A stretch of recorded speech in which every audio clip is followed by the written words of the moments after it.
Okay, let's get right into things. This is a very special self-publishing with Dale series. We're starting to fire this off, so I'm beyond excited to break ground in a very new avenue, and that's to say self-publishing and live streaming. It seems like an unlikely duo, and I know that working with the fine folks over at Restream, we were really trying to provide the best series that we could possible for you. So that way you had some tremendous value and you can walk away with this with more information than you came with. There's a lot that self-publishing and live streaming share in common, more so than you would probably know.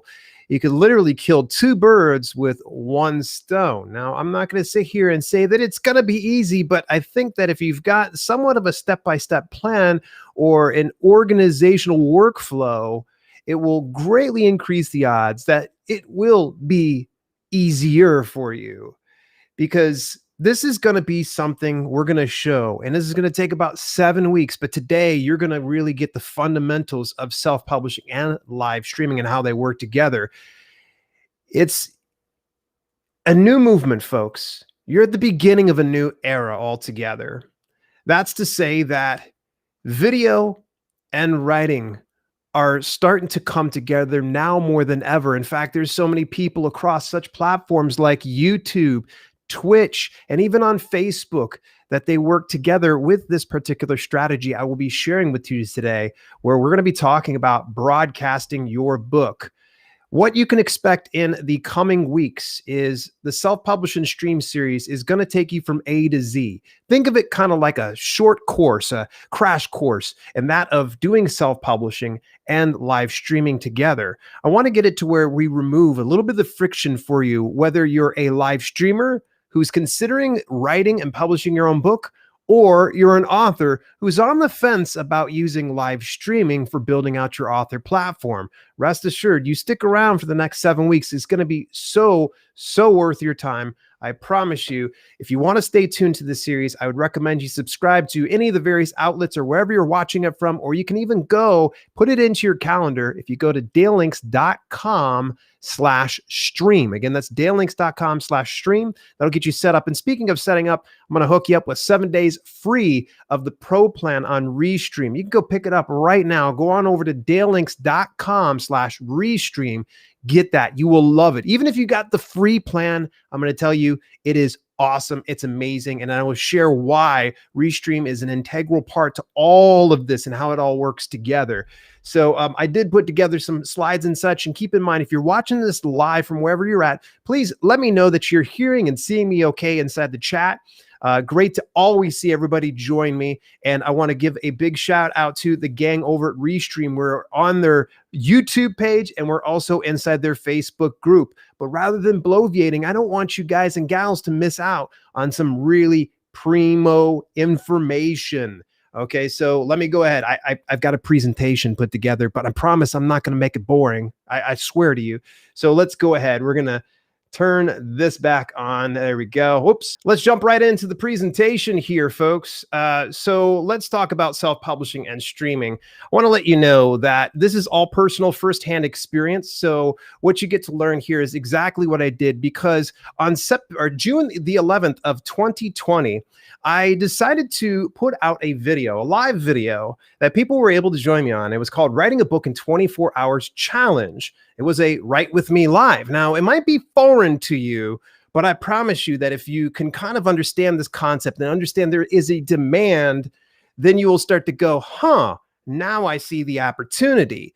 Because the fact of the matter is, all I really did was promote what I was going to do. I said, hey, I'm going to be writing a book over the next 24 hours. I might go for the next 24 hours, or I might go for 2 hours. I wasn't sure how long it would take me. Well, it took me about 11 hours. There's some techniques that I went ahead and did throughout this process that really made it more engaging for the live viewers. And that's what I'm going to kind of shed light on as we're going along. In this specific video, I outlined the content for my book ahead of time. I knew what I was going to write. And that actually ended up being this book right here. Now, I'm going to share just a bit more about this book. Let's put a pin in for this for right now, but I wrote the outline for this one. And during the live broadcast, I literally just used the camera, pointed it at me, and I also had a timer that was put on the screen. So that way I was doing sprints, and then I would take a break. More on that in a little bit. The premise was this: people could either write along with me in controlled bursts, or they could just kind of hang out and be a live accountability buddy. Now, you fast forward June 11th when we did this. All right. Now we go over to September 7th. It's when I actually launched Amazon Keywords for Books. Yeah, there was a few steps that I did in between that. And over the coming weeks, I'm going to tell you exactly what those steps were and how you could be able to leverage this.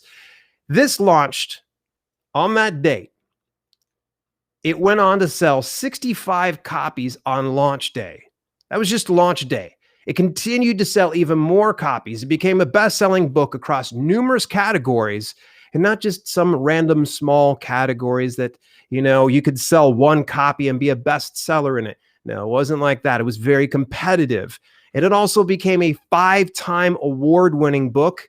It was published in ebook, paperback, soon to be hardcover, and also I made it into an audiobook. So this shows you that the process that I was sharing on a live stream ended up really paying me in the long term. And here's the thing: this has landed me interviews. This has gotten me tons of opportunities. There's affiliate links within each one of these things. So if you're a live streamer who's wanting to make a little bit more income, this might be the opportunity. Now, conversely speaking, if you're an author that's kind of holding off on live streaming, you're probably wondering, I don't know about live streaming, Dale.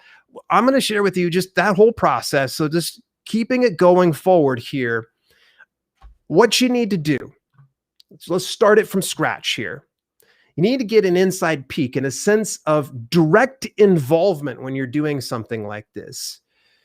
Viewers found out how I wrote an entire book live. They came on in there and they got to watch the entire thing. Me just kind of grinding out and just doing the best I had with what I had. And in turn, it was actually broadcast, of all places, over to YouTube. Now, looking back on it, hindsight's always 2020. Sure, I've got a pretty good, substantial subscriber base on YouTube, but what about the other avenues like Facebook or Twitter or even Twitch for that matter? And so I created a spectacle. What I did was I said pretty much, hey, I'm going to write a book in 24 hours. So people were coming with popcorn in hand, wanting to watch the spectacle. Some knew what was going on and said, you know what, I'm a writer and I really need to kind of work along, so I'm going to go ahead and do this. As long as you set expectations in advance with your viewers, letting them know exactly what you're going to be doing for how long and how they can participate, and keeping them participating, then all the better. You don't want to just show up on a live stream, no marketing or promotion put behind it, and just pretty much broadcasting nobody. Although it is a start, everybody starts with a goose egg. But you want to make sure that you're bringing in more people. Set the expectations. I included my audience somewhat. There's good reason. You don't want to go and have people write your book for you. Otherwise, you might as well just take the day off. Don't do any live streaming and just have a ghostwriter do it for you. But for this particular instance, we're writing our own stuff. So how do we keep them involved? I could have better involved all of my community across other platforms by using the Restream software back then. Can you imagine the results I would have had on launch day? Had people known over on Facebook, had people known over on, well, Periscope when it was still around, and I think you could still stream over to Twitter nonetheless, over on Twitch, over on various avenues like LinkedIn. By the way, shout out to the LinkedIn crew over there watching right now. So doing that, super simple. You can even get a free plan on Restream, 7-day free trial pro. I've already said it already before. I'm not going to beat you guys up. DaleLinks.com/Restream. So how did I entice those viewers to join? Because you think about saying, well, I'm just going to write. You're going to come along and stare at me.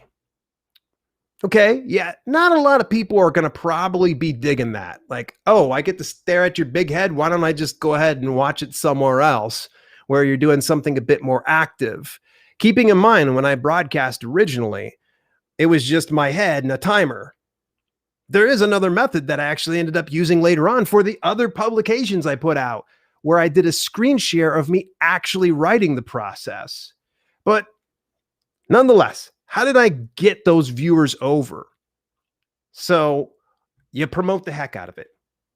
You got to market it through social media, every avenue that you can. If you're going to be on Facebook, let people know. Create an event like I did for today's video here. Create an event, have people coming to that. Promote it through an email newsletter of some sort. If you've got a YouTube channel, maybe shoot a 30-second short and promote it that way. Word of mouth is fantastic, but I wouldn't rely on it if you've got a smaller following. The next thing is to search engine optimize what you're doing. So as you're going live, think about what your ideal viewer would be looking for. So as I mentioned, there's kind of two sets of people. You notice I said that. Two sets of people. Knowing those two sets of people, and you've heard me say it already, but I'm going to cover it just a little more in depth. Serving those two sets of people, what exactly would they be doing to find your broadcast? Let's say you don't have any followers whatsoever, and you're a live streamer who does cooking. You'll want to make sure that you name your title something related to a pain point of a person who's looking for that live stream. You're writing about cooking? Great. Writing a cookbook in the next 2 hours, ride-alongs, something like that. It doesn't need to be sexy. Just think of the best way that viewers can find your content and consume it, not just while you're going live, but also on subsequent replays. So let's talk about what's in it for the viewers. They found your broadcast. Now they're just going to stare at you. Well, of course not.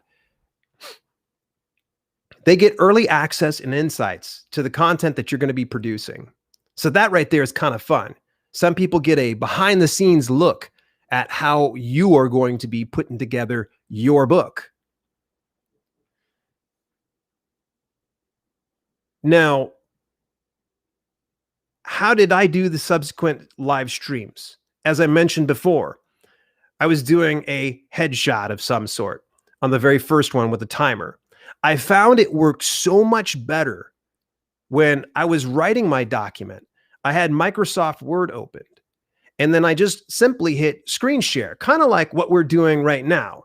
So you see how I kind of move that? I'm just dragging and dropping this within Restream Studio. Boom, boom.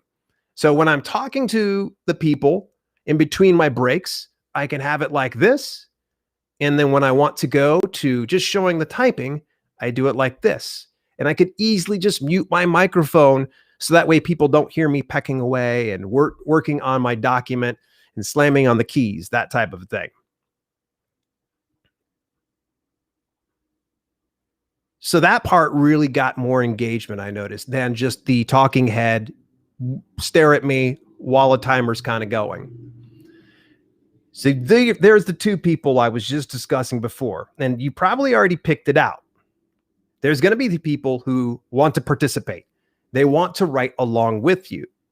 And then there's also the people that just simply like to watch. I knew some people that actually were watching me writing keystroke for keystroke and every last little bit. And they're following along. Eventually, some of them became backseat editors. So what I would say every now and then would be, hey, got any kind of recommendations, say so inside the chat. But if you don't like to have backseat editors, you might want to just simply say, hey, I'm not editing right now, but feel free to go ahead and drop any comments in there. Don't think that I'm ignoring you, but I want to focus on writing first. And that's going to be something you're going to want to make sure you're focusing on wholeheartedly when you're writing. Yes, having that live chat's there, but don't get it to where it's distracting you too much. Otherwise, people are just kind of coming to watch you do nothing. And you want to make sure you're staying very, very active. And backseat editors aren't all that bad. It's a good thing to kind of get some type of feedback early on. Okay, so there's two ways that people can participate. You got the active participation. So someone is writing along and maybe they're even conversing inside the chat that you have based on whatever platform, could be YouTube, Facebook, things like that. Encourage that. Don't stop people from doing it.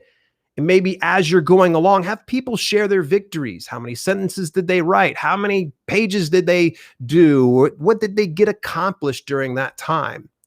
And then there's going to be some passive participants. You'll want to try to get everybody to participate in some capacity. And one of the best ways to do it is ask more about that live audience. And by getting the audience that's watching you to participate, it's going to send little triggers to whether algorithm that supports that given platform, be it YouTube, Facebook, so on and so forth. It's going to tickle that algorithm and get it to where you get more viewers coming in and participating and getting to see the spectacle and learning about your process of writing a book. So, the biggest thing that you're probably asking right now is, what's in it for you? What's in it for you? The very thing that you can already think about is, first of all, A, if you haven't written a book before and published one, this is a great time. B, if you have done something like this before, it's going to open you up to a world of awesome things I've already kind of shared anyways, no sense in me being redundant. One big area here, something I haven't discussed, is live copyright. Now, a copyright is when you own the rights to a given work. And typically a copyright happens when you do your first keystroke or you turn on your video and start recording and broadcasting. That copyright happens instantaneously as you're writing.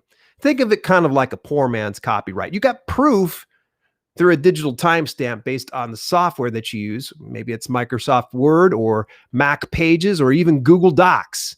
Doesn't matter. You've got that timestamp, but that may not be good enough in worst case scenarios. Well, the nice thing is now you've got a video with that exact proof.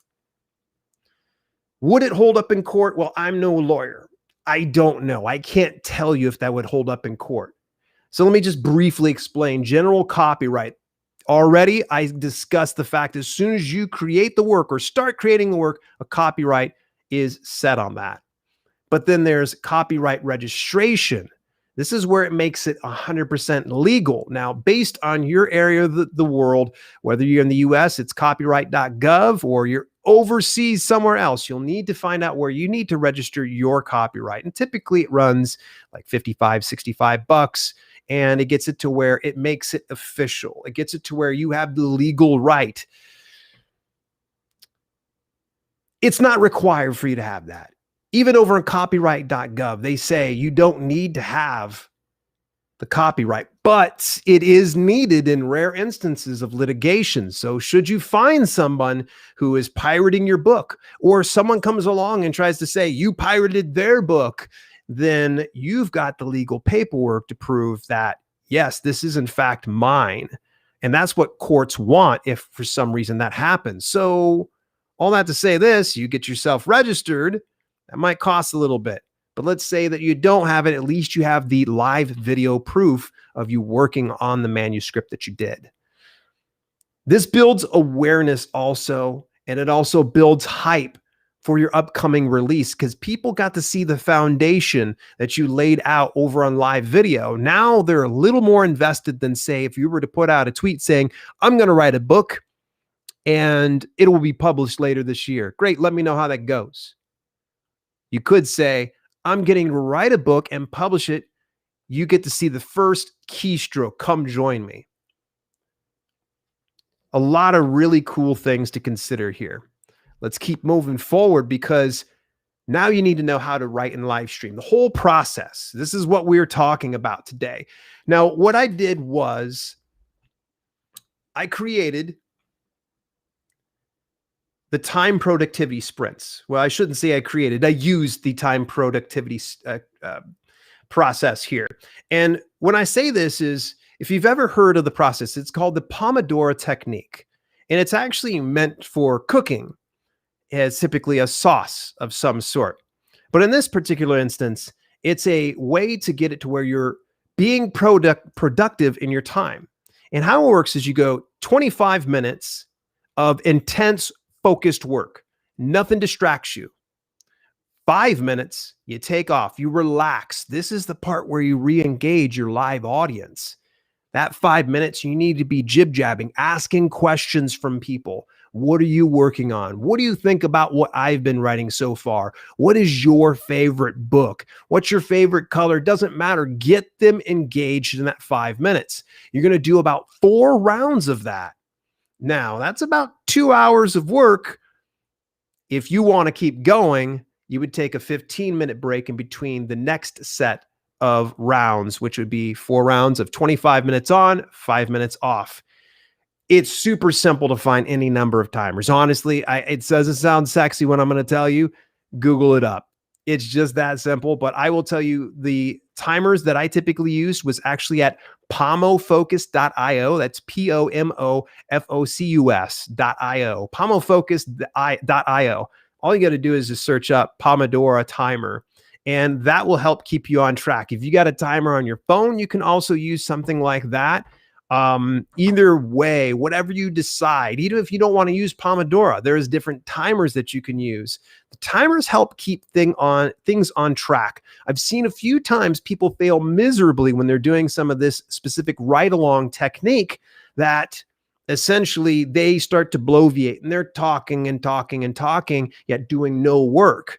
The timer keeps things on track, and then people know you mean business, and as well the people that are passively participating, that are just watching it, are going to be like, oh my gosh, yeah, 5 minutes off. Okay, I can come back and I can continue to read for the next 25 minutes as Dale's putting out his book. So it's things to kind of think of. Now, here's how to share the actual process. So again, the first time that I did it, I did the headshot. It's just a video like this where I'm doing on Restream. And then there was a screen capture, kind of like down here, where it would show the picture of the timer. That one worked really well. But the part that I found that worked the best was when people got to look over my shoulder. So it would just be a simple thing of screen capturing, not a timer, but probably the Microsoft Word document or the Pages document or whatever you're writing on. You would end up putting it into a large screen when you go to do your sprints. Dead simple, right? And it's a simple thing of dragging and dropping, by the way. I love how simple that is. Use whatever program you wish to write in. It does not matter. At the end of the day, whatever gets you to writing makes the most sense. There's some people, they ask me, should I use Microsoft Word, Pages, Google Docs, InDesign, you name it. Everybody's asked that whatever you're most comfortable in writing, go with that. Now, I understand there's going to be some of you out there that are very leery and don't like people looking over your shoulder. So that's why I gave you 2 different options you can kind of play with. So the thing that you also want to think about is going to be when you're done with your broadcast. I've got a good one. And I'm sorry, I'm kind of riffing here right now. If you find yourself at a loss and you're not a good typist of some sort, it's probably going to be a good idea. And if you're a good talker, get on camera and maybe that's how you produce the content. Let's say that you're dyslexic and you're not able to type really well and you have a lot of typos and you're not able to go back and make sense of it. Do what a good friend of mine did, Adam Wilbur. Adam actually wrote his entire, well, I'm going to wrote in quotations. He wrote his entire book in his car as he was driving, and he would just voice dictate that stuff. The good thing is you can just go ahead and broadcast through Restream, download the MP4 file, or order a service like Rev to get the transcriptions for you, and you can actually take that and edit that document down into a better book. All right, I'm glad I covered that one. It wasn't in my notes. I just had to veer off the beaten path. All right. What comes next? What happens after the live broadcast? Keep the video up because that video is going to play a huge role in you marketing and promoting later on, and it's going to work passively because after it is live, let's say you finally go to publish the book, go over to that video again, go into the description, put a link over to that specific book so people can go ahead and order that. Continue to market and promote that replay. One of the things I found that helped out really big time was editing down the content. So I had it on YouTube. And what I did is I went into editor and then I trimmed off all of the talking at the very beginning. So that way, when people started the video, it went right into the sprints. Why did I do that?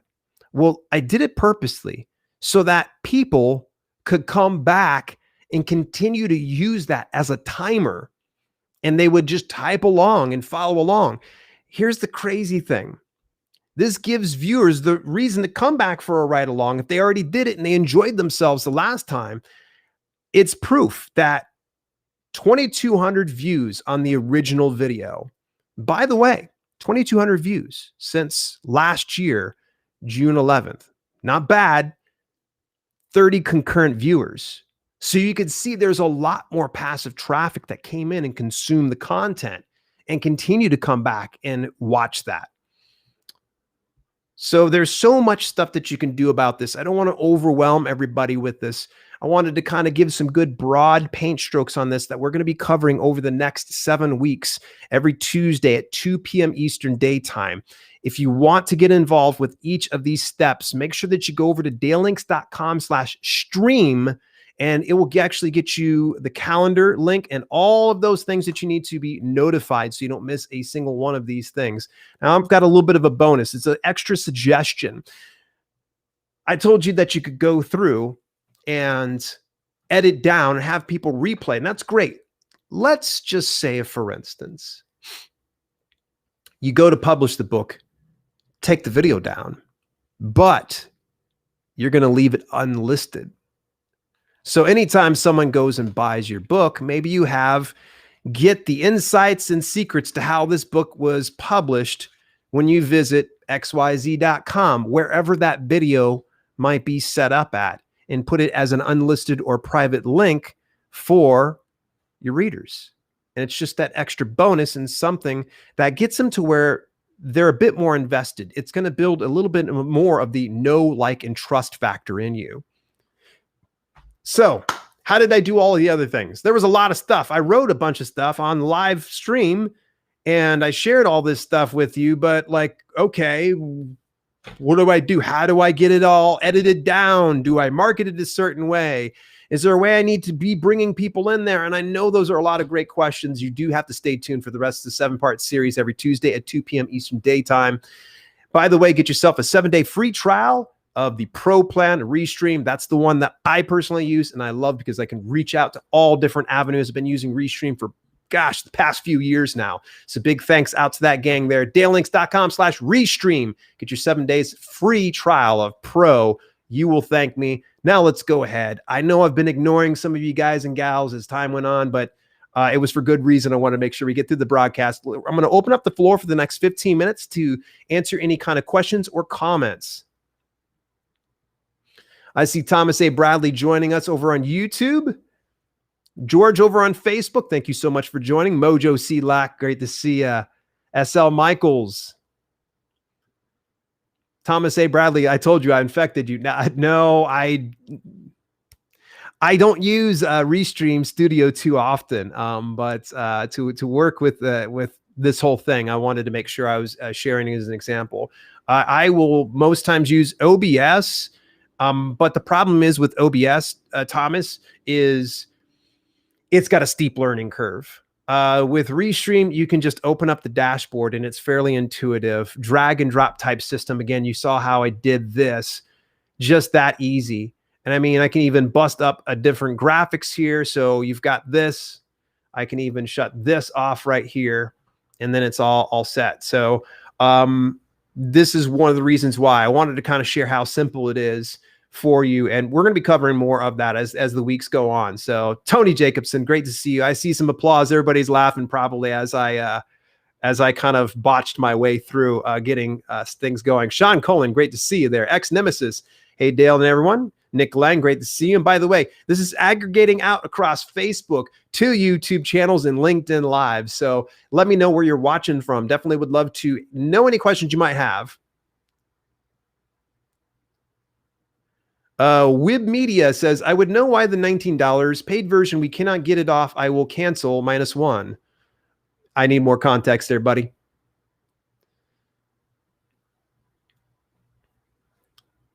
Carl Newport, Focus, Pure, I'm not really sure what that says, is a sexy book about it. Okay.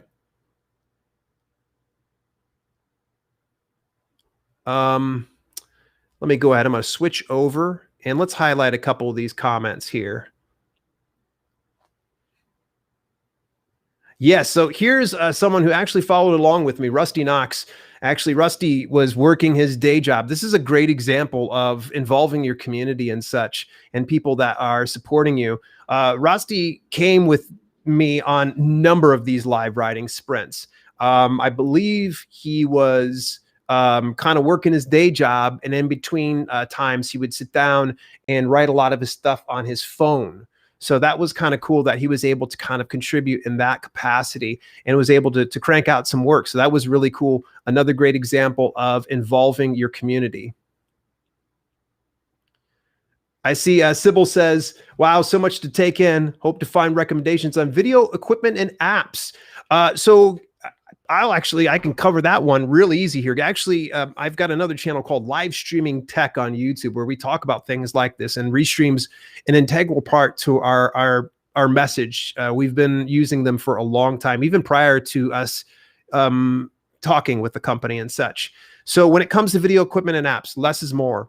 Just start. That's going to be the most important thing. So you noticed as I was sharing about writing the content, I said it doesn't matter where you wrote the content at, just as long as you're writing the content. The same thing holds true when it comes to video and especially live streaming. So you don't need to get a fancy camera. I have a Sony a6400, but keep in mind that I also have a YouTube channel with over 57,000 subscribers. I've been doing it for over 5 years. I've been able to kind of take some of the earnings that I got from live streaming and doing YouTube and been able to reinvest in it. So if you're starting from scratch, one of the things I would say just very simply is if you've got a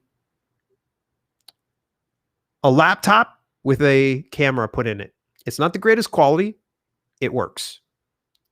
If for some reason the best that you could do is maybe you find like a Logitech camera over at a Goodwill, pick it up. Might be a little older, maybe the quality is not the best, but it gets you at least started. As far as your microphone goes, that would probably be the first investment I would really highly recommend that you look into getting, because people don't mind if they can't see you well. It's when they can't hear you well that they start to get a little bit iffy. They probably start to tune out. So start out with what you have again, but something that would be bargain basement, something that's very simple, would be a USB mic. You can look them up over on Amazon. Yeti has the Snowball, I believe, and there's quite a few people that use that, and it's actually pretty good. So, as far as apps goes, honestly, if you're looking to do the live streaming, just go with Restream. Don't overthink this on this one. Restream's super simple, and you can literally use the free plan if you wanted to, and you didn't feel like upgrading. But I'm going to tell you, the upgrade is so much better because you can reach out to more platforms, and it also unlocks so many more privileges that you can be able to use in stream. So definitely worth it. Yes, Sybil, thank you so much for asking the question. Fantastic. I see someone's promoting their book. Yes. Mailman speaking as I delivered. Oh, I gotcha. Gotcha. I know that Rusty used to spend a lot of time working and such. That's me. Okay, so here's a great example, Thomas. That's me, Logitech, but not from Goodwill, brand new. Oh my gosh. You're sitting on a brand new Logitech camera. Those Logitech camera actually Logitech puts out some really good products, even the older ones.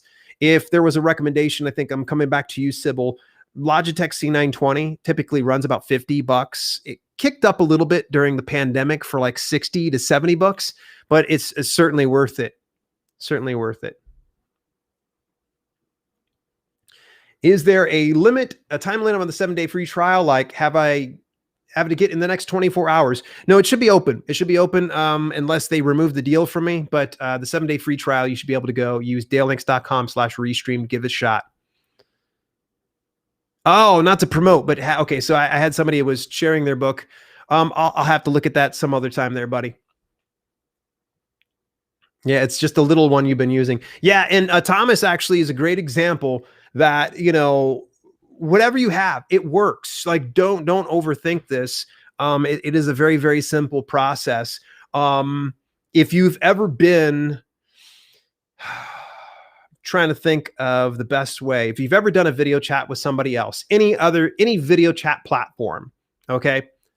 Restream's just that simple. Going into the live studio. If I wanted to, I can probably drop a link over to my buddy Thomas and have him come join this live. Although I'm not putting Thomas on the spot. But it's a good way to kind of go about it, though. Phone camera. Okay, so Rusty brings up a good question here. Would phone camera work? The biggest issue you're going to run into if you were to use phone camera is you're going to need to probably figure out a way to tether your camera to your computer. Now, if you were to try to do what I was sharing with you, writing and mobile streaming at the same time, I just don't know if it's possible. It might be possible, but it might have a lot of lag and a lot of drop frames, because as soon as you open up another program while you're trying to stream from your phone, that's going to eat into the bandwidth that otherwise is being used here through the Wi-Fi. So if you can use the phone camera. A good friend of mine, Ryan Raymond, used to actually use nothing but iPhones because he had a lot of them apparently, and he would plug it in to his computer and use that, and he would have to tether it. You have to Google up how to tether your mobile phone camera to your laptop or your desktop of some sort to probably get a better idea. But yeah, that's definitely a good idea. And considering that most iPhones these days, if you have an iPhone, have these 4K 30 frames per second resolution, which is just absolutely stunning. It's really, really good. All you would ever need is 720p or 1080p, because when some people are watching you write, it's not like they need to see every finite detail. So long as they can still read the text, you're probably going to be fine. And as long as they can still see the whites of your eyes and you've got plenty of lighting, then great. Remember, again, audio quality should be the very first thing you should upgrade at all times. So make sure that you're getting good audio quality when you go to stream. So Wayne says, I just use my iPhone. So there's a great example. Sorry, not for just for recording content. Yeah. And bear in mind that a lot of the with live streaming here on Restream, you can literally upload video content and actually have it broadcast live. So if you've ever been on YouTube, there's something that's called premieres, and premieres has like a 2-minute countdown window, and it makes a big event, and then people chat live, and that actually really helps with putting engagement on that video and driving just a little bit more juice over towards the algorithm and tripping it to where you got more viewers coming in and wanting to watch what you're doing. So maybe another way to do that is, maybe Wayne, you have your video and you want to premiere it. You can probably premiere that across all the platforms. It's really good point. So I'm glad that you brought that up. Okay, folks, I'm going to start to wrap up today's broadcast of Self-Publish and Stream. Remember, this is the first part of a 7-part series. If you would like to get notifications about the future episodes, which let me get you a little bit of a sneak peek, and I'll tell you what we will be covering in the coming weeks here. Next week, we're going to be talking about don't self-publish a book unless you do this. And we're actually going to be talking about that process before you even hit the publish button. That is going to be the biggest thing. And you're still going to be able to invite your tribe to the process. In some instances, you might be inviting to some people to see the crazy spectacle of, fixing what you've done. But nonetheless, it's a lot of fun. But that will be next week. Don't self-publish and stream a book unless you do this. That will be up this next week. You can get more details if you visit dalelinks.com/stream to get notifications. Not to be confused with the affiliate link of dalelinks.com/restream to get your 7-day free pro trial. All right, folks, thank you so much for tuning in from wherever you are tuning in from. I'm going to take one more peek because I see there's a lot of you watching across every single platform, and I appreciate it. Looks like that's it. Oops, too late. I gotcha for sure. All right, folks, thank you so much. Tune in next week, same time, same channel. I'll see you then.